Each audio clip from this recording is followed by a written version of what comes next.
BC 753년에 라틴족의 한 부족을 이끌던 로물루스라고 하는 왕이 있었습니다. 이 로물루스가 자기가 이끄는 부족민 그 라틴족을 데리고 이탈리아 중부 내륙으로 들어가게 됩니다. 그리고 그곳에서 7개의 언덕이 있는 곳에 도시를 세워가면서 세계적으로 가장 그 강력한 제국인 로마 제국을 건설하게 됩니다. 그로부터 800년이 지나서 예수님께서 이 땅에 계시던 주후 약 30년경, 그때는 지중해 세계의 패권을 장악하는 유일무이한 최대 강력한 강국이 되어 있었습니다.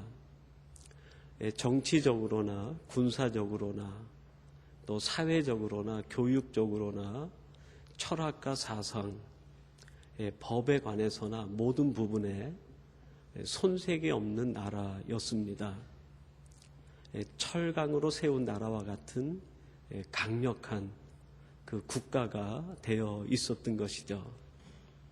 그래서 당시에 수많은 사람들은 이 로마 세계를 동경했습니다.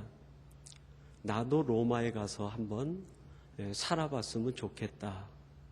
그런 꿈과 생각들이 당시 모든 세계 사람들에게 보편적으로 스며들어 있었습니다. 사람이 볼 때는 부족함이 없는, 풍요롭기 그지없는 나라였는데 하나님이 보실 때 로마에 한 가지가 없었습니다. 모든 것은 갖춘 것 같은데 하나님이 볼 때 한 가지가 부족했던 거예요. 그게 바로 복음이 빠져 있었습니다. 복음의 핵심인 십자가가 로마에는 없었습니다. 그래서 하나님은 이 로마 세계에 복음과 복음의 핵심이 되는 십자가를 전해주시기 위해서 일단의 사람들을 선택하게 됩니다. 그들이 사도행전에 나오고 복음서에 나오는 제자들이고 사도들이고 그리고 사도 바울이었습니다.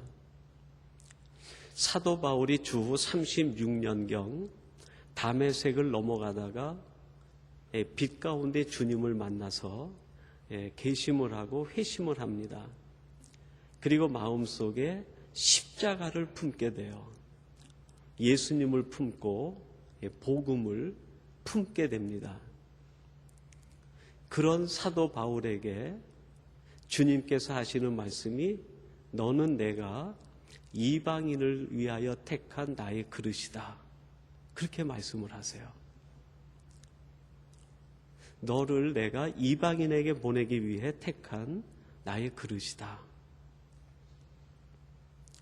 사도 바울이 그 이후에 주후 40년경이 지나면서 1차, 2차, 3차 선교 여행을 쭉 마치게 됩니다. 그리고 주후 61년이 되었을 때 예루살렘에서 죄인의 몸이 되어 강제 압송돼서 로마로 들어가게 됩니다. 그래서 이 바울이 가슴에 십자가를 품고 로마로 들어간 때가 주후 61년이에요. 그때부터 2년 동안 셋집에 머물면서 사람들에게 이 십자가를 전하기 시작합니다. 복음의 핵심인 이 십자가를 전하기 시작하는. 그리고 이 십자가를 전달받은 사람들이 1명, 2명 모여가지고 신앙 공동체가 세워지게 됩니다. 근데 그 뒤부터 64년이 되는 해에 전해지는 얘기에 따르면 사도 바울이 순교를 당했다고 전해집니다. 그리고 남아있는 크리스찬들이 그 땅에서 사도 바울을 대신해서 이 십자가의 복음을 전하기 시작하는. 근데 이 십자가의 복음을 전하게 되면서 이 로마가 조직적으로 크리스찬들에 대한 박해를 시작하는 거예요. 이 박해가 얼마나 집요했는지 250년 동안 로마 제국 전체에 이 기독교 박해가 본격적으로 이루어지는 그 예수를 믿는 사람들이 전부 지상에서는 신앙생활을 할 수 없으니까 전부 지하 무덤과 은닉된 장소에 들어가서 신앙생활을 하는 거예요. 그리고 그들이 가슴에 품은 십자가를 붙들고 살아가는 거예요. 지난번에 카파도기아를 갔을 때 거기 데리물루라고 하는 지하 무덤이 있었어요. 그게 지하로 한 15층까지 내려간다고 해요. 근데 그 지하 3층 정도 내려가니까 넓은 홀이 있는데 그게 그때 크리스찬들이 박해를 피해서 거기에서 신앙생활하던 예배당이라는. 근데 그 예배당으로 있는 한쪽 벽에 십자가가 새겨져 있더라고요. 그 바위 암벽을 십자가로 이렇게 모양을 파놓고 그 밑에서 예배를 드린. 그러니까 그 당시 로마 제국 내에 있는 모든 사람들이 가슴에 전부 그냥 십자가를 품고 있는 거예요. 250년 동안 아주 혹독하고 잔인한 박해를 받다가 콘스탄틴이라는 황제가 나서게 되면서 313년에 기독교인의 자유가 공포가 됩니다. 그동안 신앙생활을 마음대로 못하던 지하에 있던 모든 크리스찬들이 기독교의 자유가 공인되면서 전부 지상세계로 올라온 거예요. 크리스찬들에게는 감격의 순간이었어요. 정말 눈물과 하나님 앞에 피로 예배 드리던 그들이 지상으로 올라와서 감사로 하나님 앞에 예배하는. 그리고 약 70년이 지나서 380년이 되었을 때 기독교가 로마 제국의 국교가 되는 거예요. 얼마나 놀라운 사건인지 몰라요. 그 전에는 핍박받던 종교가 이제는 로마 세계의 국교가 돼가지고 로마에 있는 모든 이교도를 몰아내는 유일한 종교가 된 거예요. 380년에 국교가 되면서부터 기독교인에 대한 엄청난 특혜가 로마 제국으로부터 주어지기 시작을 해요. 크리스찬들이 11조를 내기만 하면 일반 세를 전부 면제받는, 사제가 되기만 하면 모든 세제에서 면세를 받고 국가에서 주는 배당금을 받게 돼 있어요. 수도원에 들어가서 수도원의 원장이 되면은 당시 한 지역을 다스리는 영주보다도 더 높은 권세를 가지게 되는 거예요.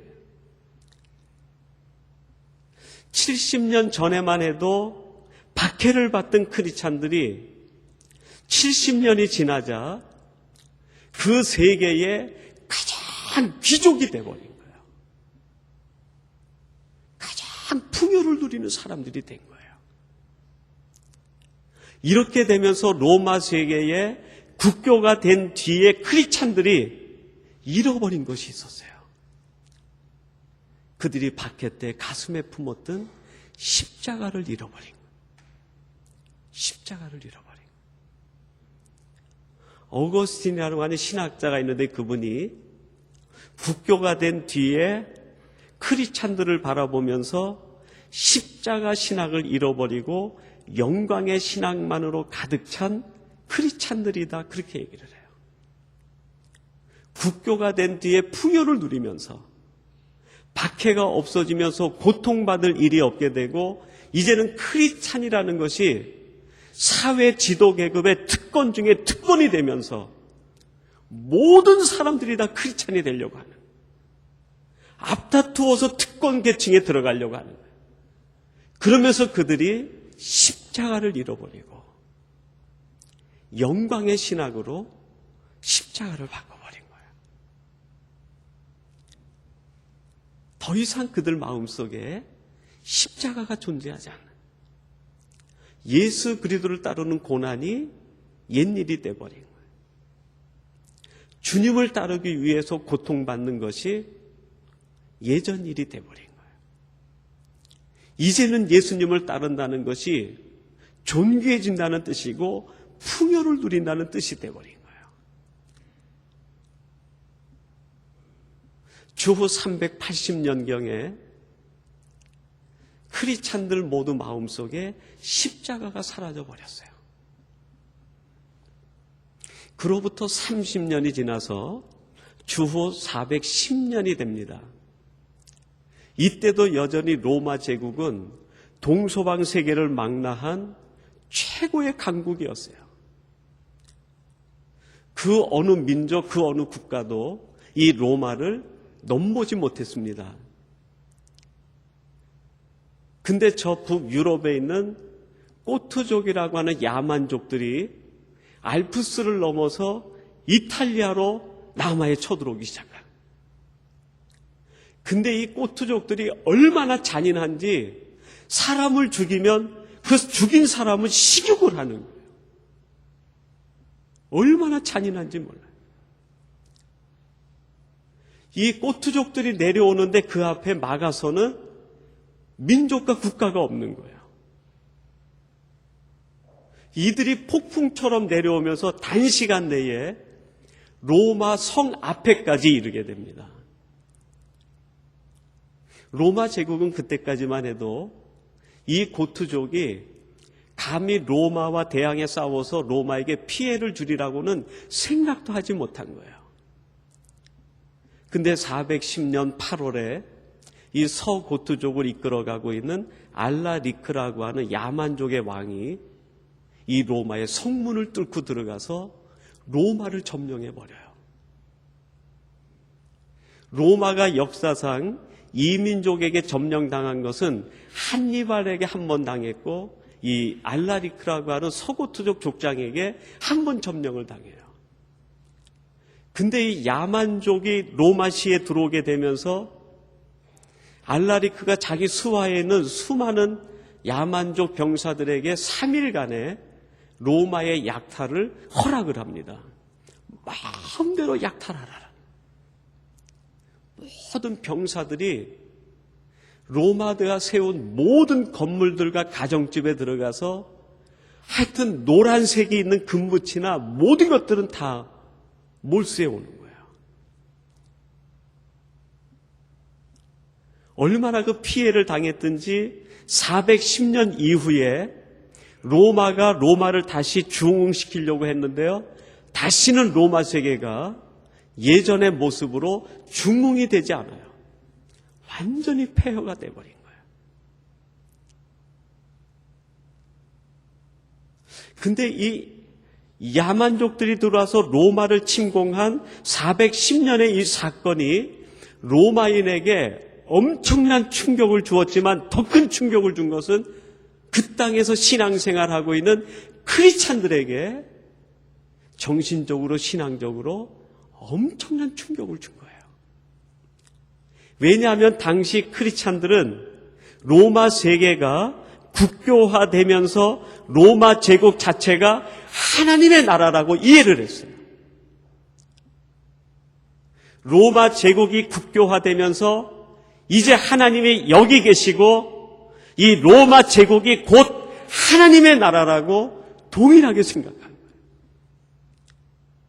근데 하나님의 나라라고 생각했던 로마 제국이 하나님 없는 이민족 신을 섬기는 서고트족에게 완전히 폐허가 되는 걸 보면서 충격을 받은 거예요. 어떻게 하나님의 나라가 이렇게 무너질 수 있는가? 당시 크리스찬들의 생각이죠. 어떻게 로마 제국이 저 야만족에 의해서 무너질 수 있는가?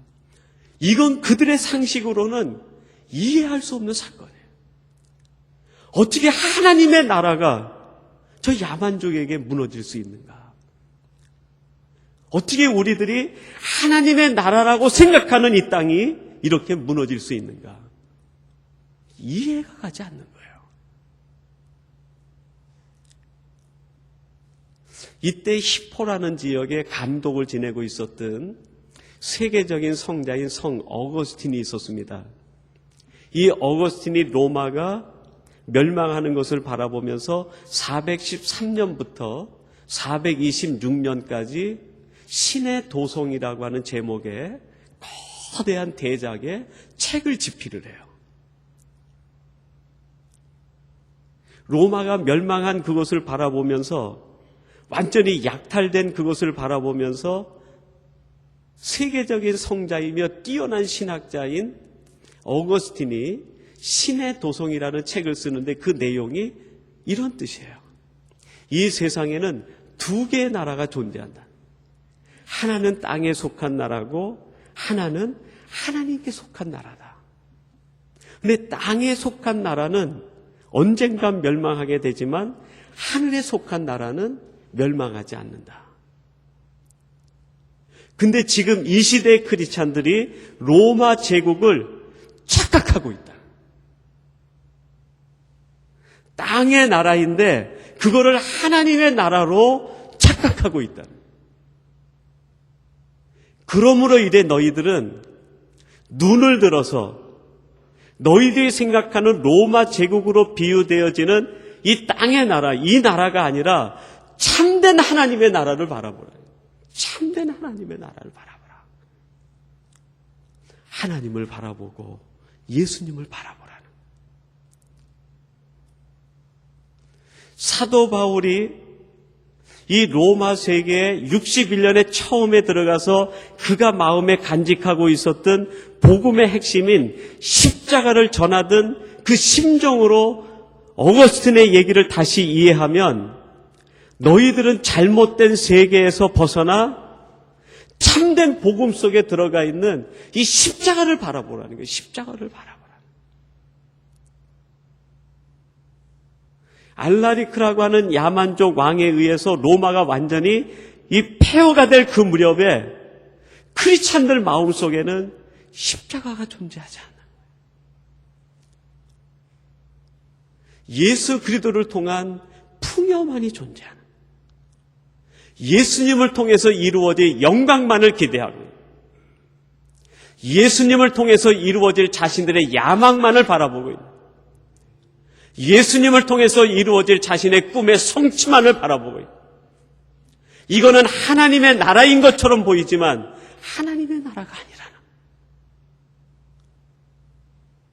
하나님의 나라처럼 보이지만 그것은 땅에 속한 나라라.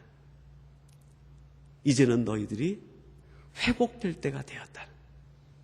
눈을 들어서 이제는 하나님의 나라를 바라보고 복음을 바라보고 그 복음의 진수로 들어가 있는 십자가를 바라보라. 그것이 로마가 완전히 폐허가 된 뒤에 세계적인 신학자여 성자인 어거스틴이 쓴 신의 도성의 핵심적인 메시지예요. 십자가를 바라보라. 십자가를 바라보라. 사랑하는 성도 여러분, 여러분들은 지금 무엇을 바라보고 계십니까? 혹시 로마 세계를, 내가 생각하는 나의 세계를 하나님의 나라라고 생각하고 그것만 바라보고 있는 것은 아닙니까? 그러는 사이에 어느새 우리 마음속엔 십자가도 사라지고 복음의 열정도 사라지고 주님을 처음 만났던 첫 고백도 사라지고 첫사랑도 식어져 있는 것은 아닙니까? 410년경 어거스틴은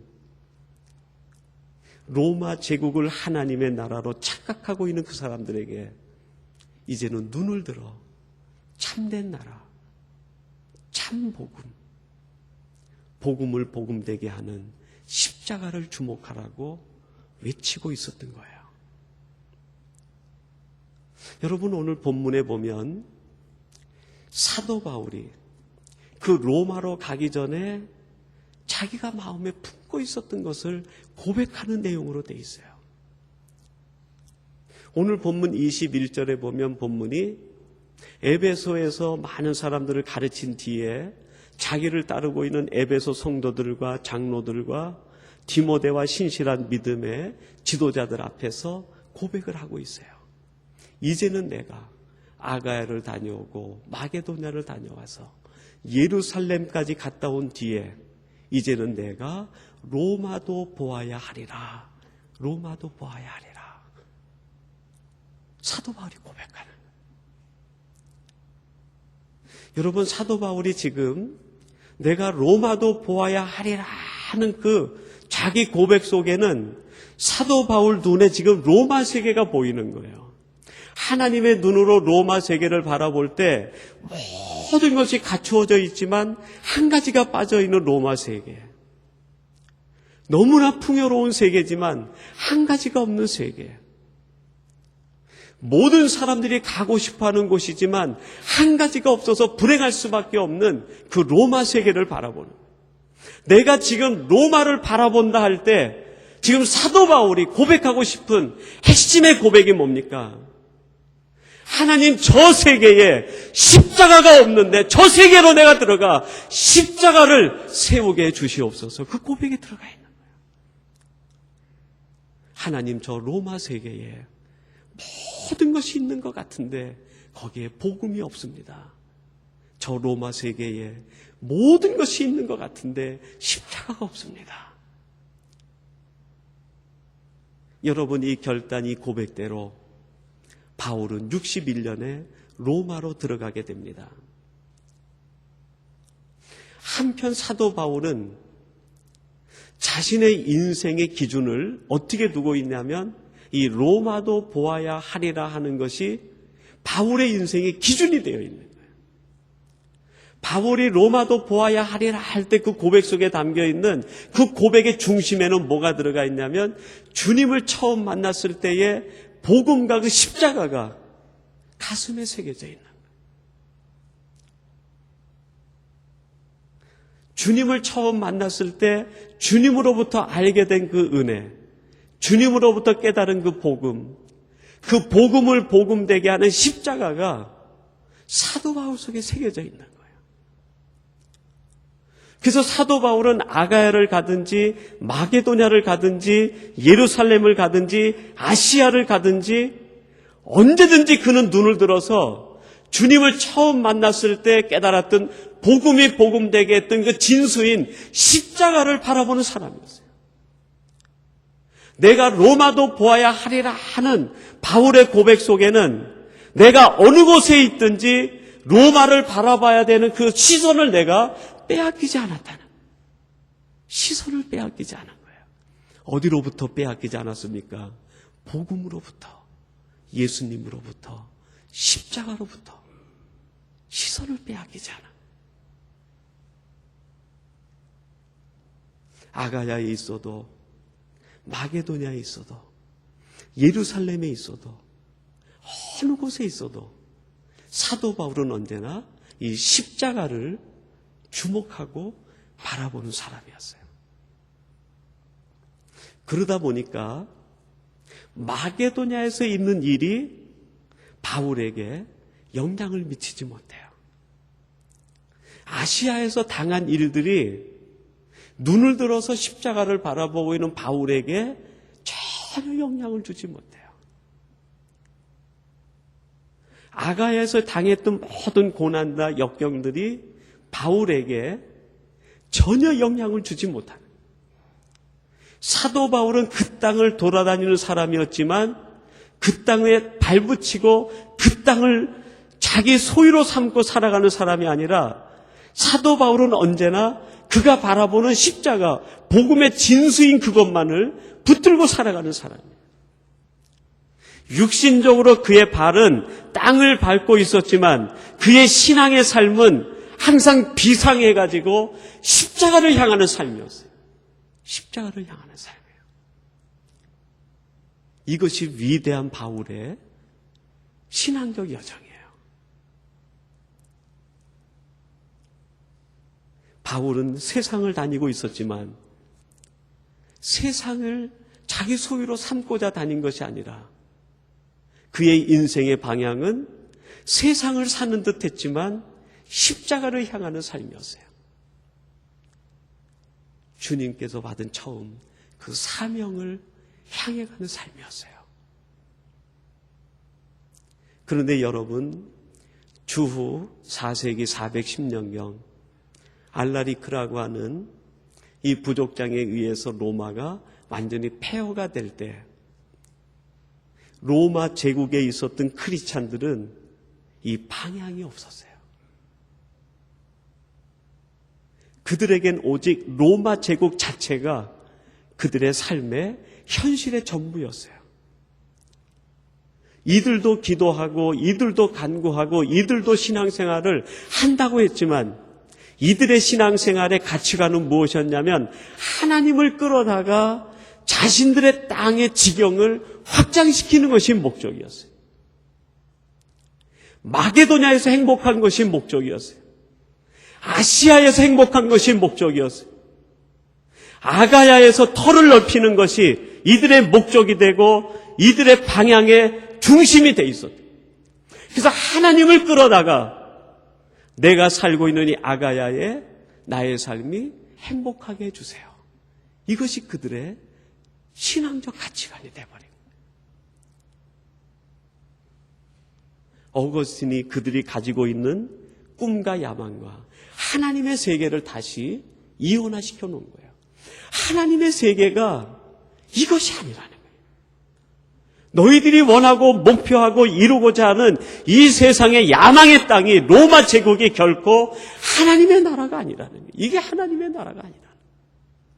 왜 너희들은 하나님의 나라와 복음과 십자가를 이 땅의 세계로 끌어내리려고 하느냐?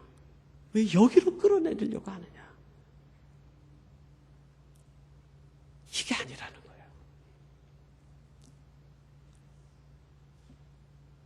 우리가 추구하고 있는 십자가, 우리가 추구하는 복음, 우리를 살게 하는 하나님의 은혜, 여러분 그것을 땅의 것으로 끌어내리지 마세요.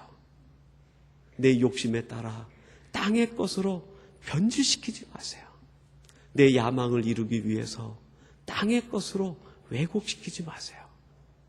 십자가는 십자가고 복음은 복음이에요. 사도 바울이 어느 지역을 가든지 그 지역에 하나님의 십자가를 끌어내리지 않고 그 지역을 다니면서 언제나 그는 복음과 십자가를 바라보고 있는, 그의 몸은 세상을 살아가지만 그의 영적인 순례는 십자가를 향해 늘 비상하는 삶을 살아간 거예요. 이렇게 산 사도 바울에게 두 가지 삶의 열매가 맺힙니다. 큰 특징이 나타나요. 하나는 뭐냐면 이렇게 십자가를 바라보고 복음을 바라보고 사명을 바라보고 하늘로 비상하는 신앙적 삶을 살아가는 사람에겐 땅에 있는 것에 대하여 자족함을 느끼게 돼요. 자족함을 느끼게 돼요. 빌립보서 4장에 보면 사도 바울이 그런 고백을 합니다. 내가 일체의 비결을 배우노라. 내가 궁핍에 처하든 배고픔에 처하든 매맞음에 처하든 어떤 상황에든지 일체의 비결을 배우노라. 내가 마게도냐에서 매를 맞든지 아가야에서 대적자들에게 조롱을 받든지 내가 아시아에서 죽을 만큼 매를 맞든지 이것이 전혀 내게 영향력을 미치지 못하고 이 모든 것에 자족함을 배운다는, 모든 형편과 상황 속에 내가 자족함을 누리게 된다. 왜냐하면 내가 바라보는 것은 하나님의 나라고 복음이고 십자가이기 때문에 나는 이 땅에서 이루어질 내 욕심을 채우는 것이 아니라 여기에서 이루어질 내 야망을 채우는 것이 내 목표요 비전이 아니기 때문에 여기에 무슨 일을 만나든지 나는 자족함을 배웠다. 자족하다는. 여러분, 우리의 시선이 복음에 고정되어 있고 내가 져야 될 십자가에 고정되어 있으면 자족해져요. 먹든지 마시든지 무엇을 하든지 어느 곳에 처하든지 자족해지는 거예요. 없으면 없는 대로, 있으면 있는 대로, 궁핍하면 궁핍한 대로, 매를 맞으면 맞는 대로 자족한 사람이 돼요. 세상 사람들이 바라볼 땐 어리석게 보여요. 사람들이 바라볼 땐 없는 자 같이 보여요. 사람들이 볼 때는 비겁한 자 같이 보여요. 그러나 자족한 사람을 하나님이 볼 때는 있는 자로 보여요. 강한 자로 보여요.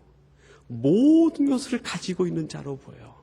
가장 용기 있는 자로 보여요. 왜요?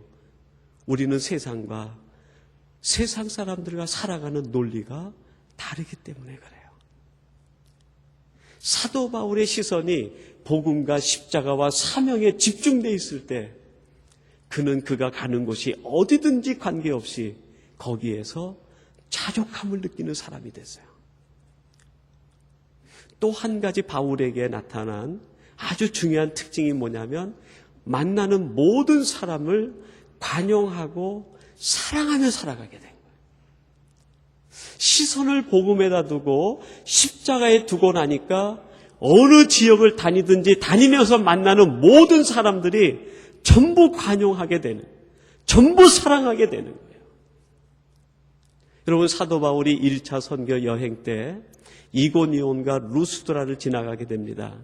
이 루스드라에서는 디모데를 만나게 되지만 그 만나기 직전에 이고니온에서 내려온 아주 악한 자들이 루스드라에서 바울을 발견하고 바울을 모지게 매질을 해가지고 바울이 죽은 줄 알고 때리는 사람들이 이제 죽었다 생각을 해가지고 그를 루스드라 성 밖으로 버려버려요.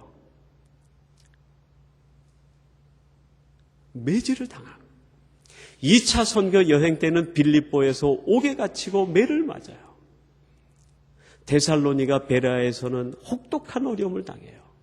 자기를 죽이려고 하는 사람들이 시시탐탐 목숨을 노리니까 몇 형제들이 바울을 피신시켜서 아테네로 보내요. 고린도에 갔더니 고린도에는 대적자들이 일어나서 바울이 선교하는 가정 가운데 가장 큰 두려움에 빠지는 지역이 고린도였어요. 다시는 가고 싶지 않은 곳. 자기를 죽이려고 하는 사람들. 자기를 대적하는 사람들. 미워하는 사람들이 가득 찬 곳이 그곳이었어요. 근데 바울이 3차 여행 때 그 모든 지역을 다 한 번 다녀요. 그 모든 지역을 다 다녀가요. 루스드라, 이고니온에 가서 자기를 죽도록 때린 그 사람들을 사랑으로 감싸주는 거예요. 저는 3차 여행이 사도 바울에겐 사랑의 여행이었다. 그렇게 정의하고 싶어요. 3차 여행 땐 선교가 되지 않아요. 새로 세워지는 교회가 없습니다. 3차 여행은 사랑의 여행이에요. 고린도에 자기를 대적했던 사람들을 가서 만나서 관용하고 사랑하고, 데살로니가에 가서 자기를 죽이려 했던 사람들을 만나 다시 그들을 끌어안고 그 지역을 다니는. 여러분, 이 사랑, 이 관용이 어디에서 나온 겁니까? 바울의 감정에서 나왔을까요? 아니에요. 바울이 바라보는 것이 달랐기 때문에, 복음을 바라보고 그 속에 있는 십자가를 바라보고 사명을 바라봤기 때문에 이 사랑이 거기에서 솟아오른 것이 아닐까. 그리스도인의 사랑은 자리가 감정이 아니라 십자가가 돼야 되는 거예요.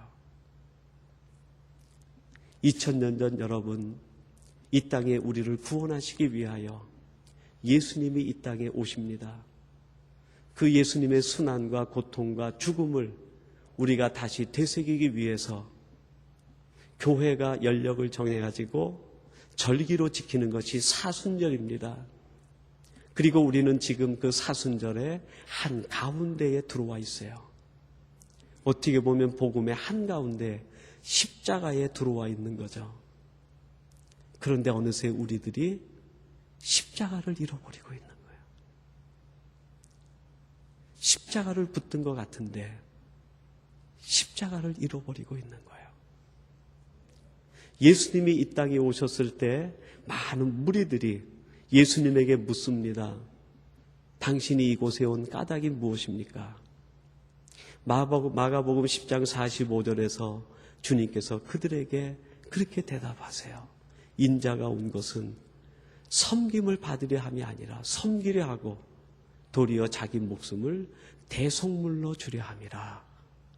예수님도 이 땅에 오셨을 때 눈을 들어서 자기가 대속물로 죽어야 될 십자가를 바라보신 거예요. 예수님도 이 땅에 계시는 동안 십자가를 바라보고 사셨어요. 십자가를 바라보셨기 때문에 예수님은 갈릴리에 있든 나사렛에 있든 여리고에 있든 사마리아에 있든 예루살렘에 있든 그 환경에 흡수되지 않으시는, 자족하시는, 먹을 것이 없어서 길거리 지나가다가 밀 이삭을 까불어서 제자들이 먹을 만큼 궁핍했지만 자족하신 거예요. 마지막 6월절 만찬을 하는데 만찬할 장소가 없어요. 먹거리가 없어요. 하나님이 준비하실 것이다. 자족하시는 거예요. 주님이 이 땅에 오셨을 때 주님께서 독백처럼 하시는 말씀이 뭡니까? 인자는 머리 둘 곳도 없도다. 그러나 자족하시는 거예요. 자족하신 거예요. 왜 그렇습니까? 십자가를 바라보셨기 때문에. 그리고 주님은 사랑하셨어요. 어떻게 사랑할 수 있었습니까? 십자가를 바라보았기 때문에. 자기를 배신하는 유다도 사랑하고 다 도망가는 제자들도 끝까지 그들을 사랑으로 발을 씻어 주실 수 있었던 거예요. 여러분, 우리가 자족하지 못하는 까닭은 부족하기 때문이 아니라 십자가를 잃어버렸기 때문이에요. 우리가 사랑하지 못하는 까닭은 사람이 믿기 때문이 아니라 저 사람이 나에게 상처를 주었기 때문이 아니라 저 사람이 나에게 해를 주었기 때문이 아니라 십자가를 잃어버렸기 때문에 사랑하지 못하는 거예요. 사도 바울이 고백합니다. 나는 어느 곳에 있든지 로마도 보아야 하리라. 십자가를 바라보고 살았다. 예수님이 말씀합니다. 인자가 온 것은 대속물로 주려 합니다. 십자가를 보러 이 땅에 오셔서 십자가를 보고 사신 거예요. 지금 우리에게 주시는 말씀이 뭡니까? 십자가를 바라보고 살아가라는, 복음을 바라보고 살아가라는, 우리가 져야 될 사명을 바라보고 살아가라는, 이것이 인생의 기준점이 되면 우리는 어디에 있든지 어떤 상황을 만나든지 누구를 만나든지 흔들리지 않습니다. 진정한 크리스찬으로 살아갈 수 있습니다. 저와 여러분들이 이러한 하나님의 사람이 되기를 주님의 이름으로 축원합니다. 하나님 아버지, 사도 바울이 로마도 보아야 하리라 고백하며 자신이 짊어져야 될 십자가를 바라보며 그의 인생 여정을 살았듯이 예수님이 이 땅에 오셔서 대속물이 되려 함이라 말씀하시고 십자가에 시선을 두고 살아가셨듯이 저희들도 그렇게 살게 하여 주시옵소서.